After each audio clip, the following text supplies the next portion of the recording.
শীতের বাউন্স ভরা পিচে জমিয়ে ব্যাটিং শুরু করলো বাঙালি ঐতিহ্যের অন্যতম ব্যাটসম্যান জয়নগরের ঐতিহ্যপূর্ণ মোয়া।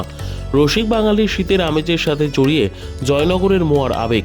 বিভিন্ন সবজির পাশাপাশি বাঙালির শীতের খাদ্য তালিকায় রয়েছে পিঠে পুলি, পাটিসাপটা, নলেন গুড়ের রসগোল্লা, সন্দেশের মতন নানান রকম মিষ্টি। তবে এসব মিষ্টির সঙ্গেই বাঙালির পাতে বড় জায়গা করে নিয়েছে এই জয়নগরের মোয়া। তবে এই মোয়ার জন্মস্থান নিয়ে বহুকাল ধরেই রয়েছে নানান বিতর্ক। মোয়া বলতেই বাঙালি বোঝে জয়নগর, কিন্তু সত্যিই কি তার উৎপত্তিস্থল সেখানে? এর উত্তর পাওয়ার জন্য জেনে নেওয়া প্রয়োজন জয়নগরের মোয়ার ইতিহাস। মোয়ার নামের আগে জয়নগরের নাম জড়িয়ে থাকলেও এর আসল জন্মভূমি বহরু নামক গ্রাম। অর্থাৎ বলা যেতে পারে বহরু হলো জয়নগরের মোয়ার আঁতুড়ঘর। রায়মঙ্গল কাব্যে যে বহরু নামের উল্লেখ করা যায় তারই আজও বর্তমান নাম বহরু। এই গ্রামে শৈশব কেটেছে হেমন্ত মুখোপাধ্যায় ও শক্তি চট্টোপাধ্যায়ের।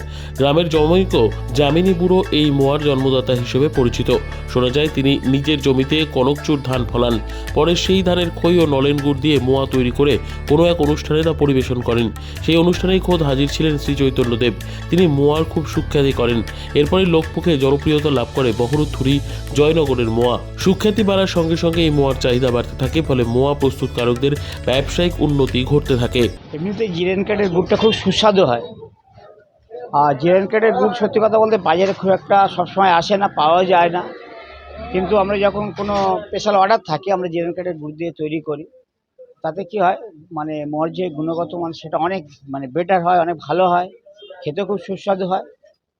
আর তাছাড়া তো আছেই, জিরেন কাঠের গুড় ছাড়া কনকের ধানের খই, কাজু কিশমিশ, ঘি, সিঘি মূলত ব্যবহার করি। এগুলোকেই করি আমরা।